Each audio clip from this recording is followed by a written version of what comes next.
भगवान का बहुत बढ़िया मंदिर बना लो, विधि पूर्वक भगवान की प्रतिष्ठा कर लो, लेकिन जब तक हमारी परंपरा के बड़े श्रेष्ठ आचार्य आकर के भगवान का मंगलाशासन न कर दें, आचार्यों के द्वारा भगवान का मंगलाशासन न हो,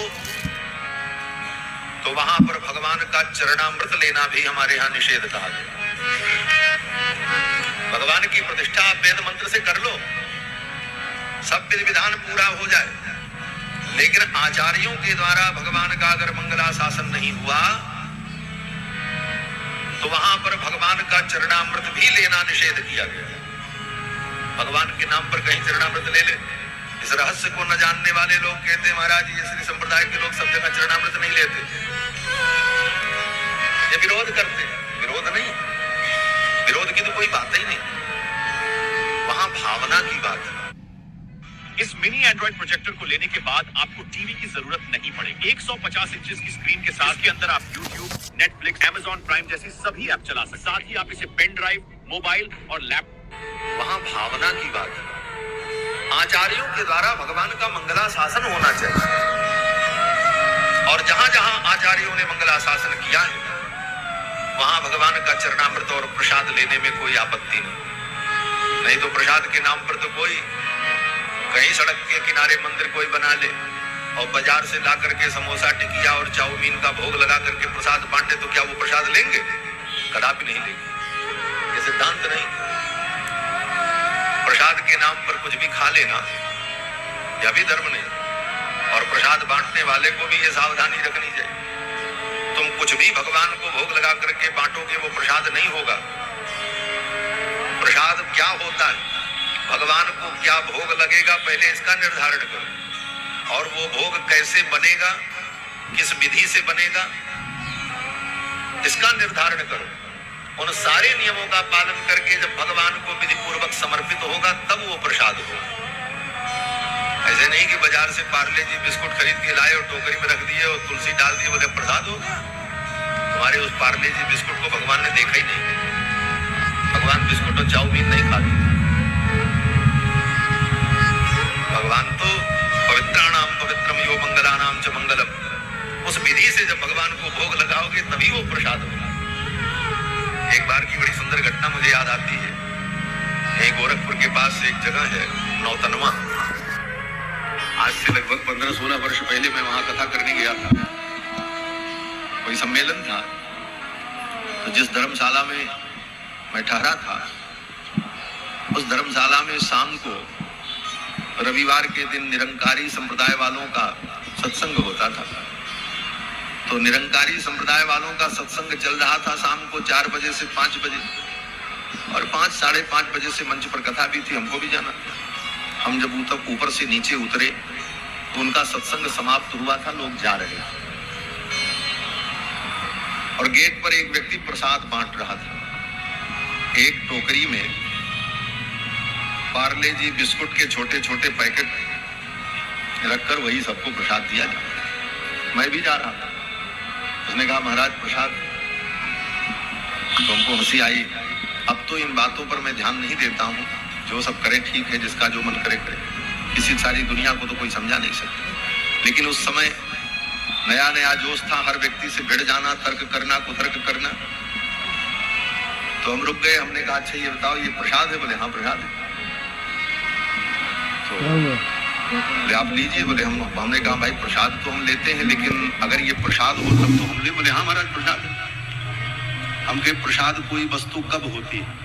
बोले जब भगवान को भोग लगता है तब होती है, और आप लोग निरंकारी हो, और निरंकारी व्यक्ति तो भगवान के आकार को मानता ही नहीं, वो तो कहता भगवान निराकार है। जब भगवान निराकार है, न उनके हाथ है, न मुंह है, न नाक है, न कान है, तो फिर वो खाए कैसे? पहली बात तो खा ही नहीं सकते तुम्हारे भगवान। हमारे भगवान खाते हैं, क्योंकि हमारे ठाकुर जी के तो हाथ, नाक, पैर, कान सब है, विविध रूप है। लेकिन तुम्हारे तो, तुमने जिसको ईश्वर माना, जो तुम्हारा तर्क है, वो निरंकार है, निराकार है, तो वो खा नहीं सकता। तो फिर ये प्रसाद कैसे हुआ? अब रही बात निरंकार और निराकार की तुमको व्याख्या नहीं मालूम। हमारे यहाँ तो निराकार भी खा लेता है, लेकिन तुम्हारे यहाँ तो नहीं खा सकता। हमारे यहाँ तो निराकार भी खा सकता है, क्योंकि गोस्वामी जी महाराज कहते हैं आनंद रहित सकल रस भोगी बिन वाणी वक्ता बड़ जोगी। हम तो इसका उत्तर दे सकते हैं, लेकिन आपके पास इसका उत्तर नहीं, क्योंकि आपका सिद्धांत ही गलत है। तो आपका तो ईश्वर निरंकार निराकार खा नहीं सकता, और कदाचित अगर खाए भी ज्यादा कम, तो कहाँ किस शास्त्र में लिखा है कि वो बिस्कुट खाता और समोसा खाता। तो भैया ये प्रसाद तुम अपना अपने पास रखो, ऐसा प्रसाद हम नहीं लेते, और हम प्रसाद ही लेते हैं और कोई दूसरा लेते ही नहीं। हम वैष्णवों का सिद्धांत है कि बिना भगवान को भोग लगाए कुछ ग्रहण नहीं कर। तुम ही निवेदित भोजन करही प्रभु प्रसाद पट भूषण करही, उच्छिष्ट भोजनो दासा तव मायाम जय मही। भगवान के उच्छिष्ट का सेवन करने से भगवान को भोग समर्पण। 30 रुपए हो गए, और ये 30 का क्या चक्कर है भाई? 30 दिन से मजे करो, सब कुछ फ्री, और 30 दिन के बाद ब्रोकरेज भरो, मतलब कुछ भी करने से, भगवान को भोग समर्पण करके उसे ग्रहण करने से वैष्णव बिना किसी प्रयास के ही माया को पार कर जाता है। कुछ भजन न हो जीवन में तुमसे, एक काम करो, केवल जो कुछ पाओ भगवान को समर्पित करके पाओ, भोग लगा कर। जो कुछ स्वीकार करो भगवान को अर्पण करके। कपड़ा भी पहनना, नया कपड़ा लेकर के आए, पहले ठाकुर जी को अर्पण करो, फिर उसे प्रसाद के रूप में ग्रहण करो। तुम ही निवेदित भोजन करही प्रभु प्रसाद पट भूषण करही। उसका परिणाम बोले उच्छिष्ट भोजनो दासा तब मायाम जय मही। उद्धव जी कहते हैं प्रभु जो आपके उच्छिष्ट का सेवन करता है, आपके प्रसाद को ग्रहण करता है, वो आपकी माया को जीत लेता है। भगवान का प्रसाद माया पर विजय दिला देता है। भगवान का प्रसाद खाने से माया को कैसे जीत लेंगे? माया तो बड़ी कठिन है। स्वयं भगवान कहते हैं दैवी हेषा गुणमयी मम माया दुरत्या, ये मेरी माया बड़ी दुरत्या है, इसको कोई जीत नहीं सकता। अब प्रसाद खा करके, लड्डू भोग लगा करके हम माया जीत लेंगे, कैसा विज्ञान है? बोले बहुत सुंदर विज्ञान है हमारा, समझने की जरूरत। क्या विज्ञान है? बोले इसके पीछे विज्ञान यही है। हमारे आचार्य जन कहते हैं माया कौन? बोले माया भगवान की पत्नी और भगवान माया के पति। इसीलिए कहा गोस्वामी जी ने मायापति सेवक सन। भगवान मायापति, तो ये भगवान की पत्नी है, और भगवान की एक पत्नी और है। बोले कौन? बोले श्री जी। माया भी भगवान की पत्नी है और श्री जी भी भगवान की पत्नी। और श्री जी कौन है? बोले श्री जी हमारी माँ है। और माया, बोले माया भी माँ है, लेकिन वो सौतेली माँ है, सगी माँ नहीं। और सौतेली माँ तो सदा दुख देती, इसीलिए माया जीव को दुख देती है। वो भी माँ, लेकिन सौतेली, इसलिए वो दुख देती है। और श्री जी सगी माँ है, इसलिए वो सुख देती है। अब सौतेली माँ से आप झगड़ा भी नहीं कर सकते। हाँ? क्यों? बोले बाप ने ब्याहा है, बार बार उसको तुम गलत कहोगे तो बाप ही नाराज हो जाए। इसलिए जो लोग ज्यादा माया की निंदा करते हैं उनको माया और पटकती है। इसलिए ज्यादा माया की निंदा भी नहीं करना। जुस मानस तान कामान दुखो दुर्गाश्च गर्हयन वेद व्यासी के। भीतर से समझो कि माया बड़ी खराब है, लेकिन बहुत माया की निंदा मत करो, नहीं तो माया ऐसा पटकेगी। माया महा ठगिन में जाना, ब्रह्मा शंकर को ठग लेती है। महाराज हम आप किस खेत की मूली? शिव विरंच को मोहि को है बबुड़ा। इसलिए हमारे पूज्य स्वामी जी कहा करते थे माया की निंदा मत करो। बार बार माया को गलत कहोगे तो मायापति ही नाराज हो जाएंगे। भाई कुछ भी हो, उनकी पत्नी है, उन्होंने ब्याह किया। बोले तो महाराज निंदा कर नहीं सकते और उससे भाग भी नहीं सकते, क्योंकि वो घर ही में रहती है। माया से ही सारा काम होगा। कपड़ा लत्ता भोजन रुपया पैसा ये सब माया ही तो है, बिना इसके जीवन भी नहीं चलेगा। बोले तब इसके दुष्प्रभाव से कैसे बचे? तो संतों ने कहा एक जुक्ति। बोले सौतेली माँ से खतरा तो है, लेकिन उसके बिना काम भी नहीं चलेगा। भोजन वही बना के देगी, तो भोजन में कहीं जहर मिला दे तो धोखा हो जाएगा।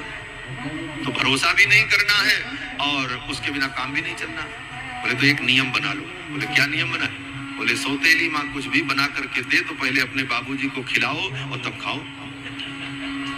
तब वो सोचेगी अरे अगर कहीं इसमें कुछ गड़बड़ किया तो मेरा ही सुहाग चला जाएगा, ये तो मेरे खसम के ऊपर जाएगा। फिर वो सौतेली माँ माया आपके साथ दुर्व्यवहार नहीं कर सकती। इसलिए माया के द्वारा प्राप्त जितने पदार्थ हैं इनको पहले ठाकुर को अर्पित करो।